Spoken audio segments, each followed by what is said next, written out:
everyone, welcome to our today's session. In the previous session, we have discussed 5 MCQ questions on 2019 paper. If you missed the previous session, I have given the link in the description box below. And also to stay updated with my videos, please subscribe and click the bell icon. In today's session, we are going to continue another 5 questions from 2019 past paper. So let's start. The first question is, which of the following structure function pairs indicates the correct relationship? And the answers are blood platelets, its function production of antibodies, white blood cell transport of oxygen, red blood cell phagocytosis, blood plasma transportation of hormones. So before answering this question, let's go a quick revise on this section. So when blood is centrifuged and kept aside, there will be 2 different layers you can observe here. So the dark layer consists of blood corpuscles, and while the pale yellow layer contains the plasma. So now let's consider the functions of each cell.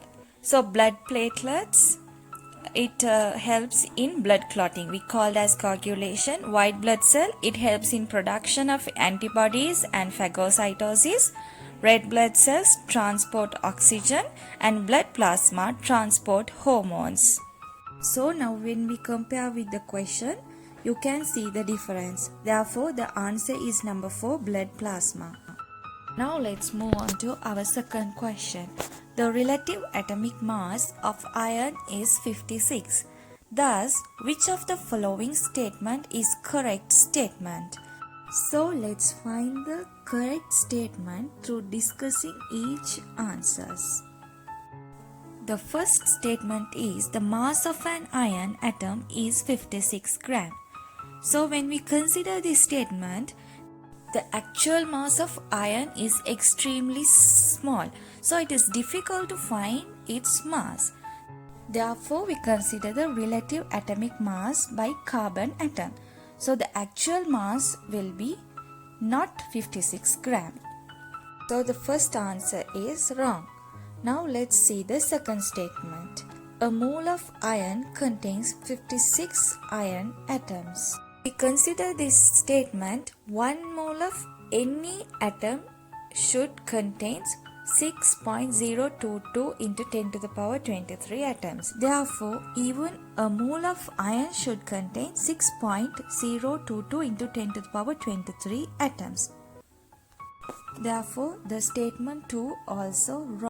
Now let's consider the statement 3. The mass of 6.022 into 10 to the power 23 iron atoms is 56 gram. We have learned the mole is equal to mass over molar mass. And I already told in the previous statement that 1 mole of atom contains 6.022 into 10 to the power 23 number of atoms. So here the mass equal mole into molar mass, and the answer is 56 gram. The fourth statement also. The mass of 56 iron atom is 6.022 into 10 to the power 23 grams. So through the above answer, we can show that the mass of 6.022 into 10 to the power 23 iron atom is 56 gram. But in this statement, it is vice versa. Therefore, the answer for the second question is answer number 3. Now let's move on to our third question. Which of the following molecule is made up of 2 covalent bonds? So the answers are Cl2, CH4, HCl, H2O. So when we consider the chemical bonds, we have 2 types. One is ionic and the covalent. Ionic bond means there will be an attraction between the positive and the negative ions. When we consider the covalent bond, it shares the electrons between the pair of atoms. So here the NaCl is an ionic bond and H2 is a covalent bond. So when we consider the bonds, Always the metals and non-metals form an ionic bond, and the non-metals and non-metal forms the covalent bond. So in the question they have asked about the two covalent bond. I hope that you are having an idea about covalent bond. So let's consider chlorine. Chlorine has one covalent bond, and next the CH4, it has 4 covalent bonds, and the next is HCl, it has one covalent bond, and the final is H2O, it has 2 covalent bonds. Therefore, the answer is H2O. And the next question is, the coordination of movements and equilibrium of human body are maintained by the cerebellum, cerebrum, medulla oblongata and spinal cord. So these are the locations where you can observe those parts. Let's consider its functions. Cerebrum, so that is a main part, and it helps in vision, taste, smell, hearing, pain, temperature, learning, intelligence, thinking, etc.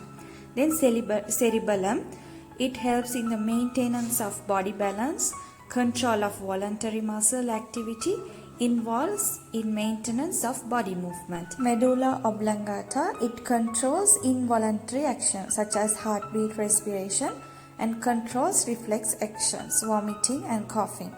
Spinal cord transmit signals through the nerves.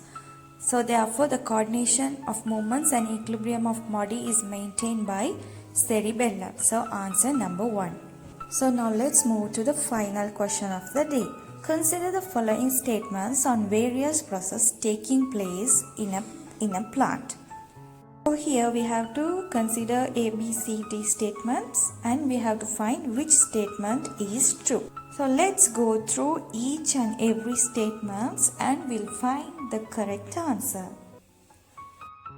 So first we consider the statements A and B. So the statement A says the plants emit CO2 only during night, and B says plants emit only oxygen during the daytime.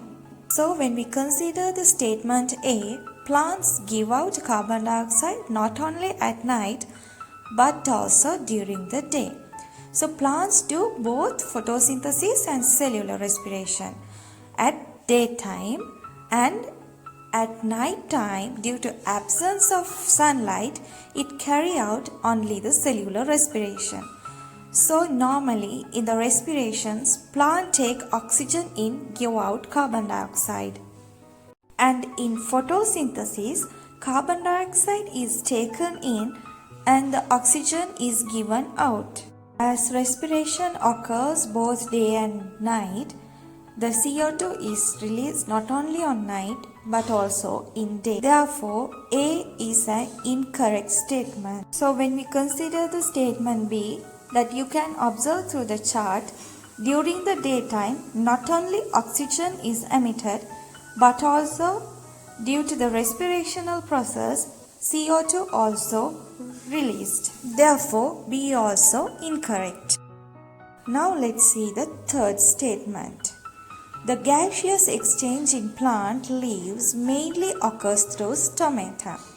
Yes, due to the opening and the closure of stomata, the gas exchange occurs. Then the statement D. Gaseous entering the plant leaves diffuse into the cells through the intercellular space. This is absolutely correct because the gas enters through the stomata and it diffuses into cells through this intercellular space. Therefore, through these 4 statements, you can come to a conclusion. The true statement is only C and D. Thank you, everyone.